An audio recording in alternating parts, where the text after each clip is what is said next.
చూడండి, అందరూ ఒకటే చాలా మంది మాట్లాడుతూ ఉంటారు, కానీ అంతరంగంలో కనుక వెళితే ఒక మనిషికి అందరూ కాదు దేవుడు ఒక్కడే అనే ఆలోచన అంతరంగంలో ఉంటుంది. కావాలంటే మీకు మాట చెప్తా వినండి.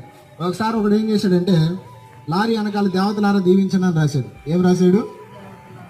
ఒక వ్యక్తికి ఎదురు దెబ్బ తగిలినప్పుడు అమ్మలారా అంటాడా, అమ్మ అంటాడా? అమ్మ అంటాడు. ఒక వ్యక్తికి జీవితంలో కష్టం వచ్చినప్పుడు దేవుడు అంటాడా, దేవుళ్ళారా అంటాడా?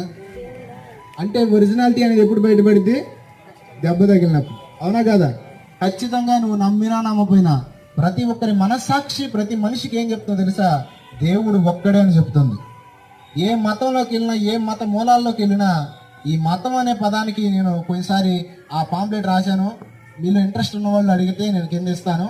ఏ వ్యక్తి మతాన్ని ఏ మతాన్ని అనుసరించినా మతము అనే పదానికి మొట్టమొదటి అర్థం ఏంటంటే అభిప్రాయం. భగవంతుని చేరుకోవడానికి సకల మతాలు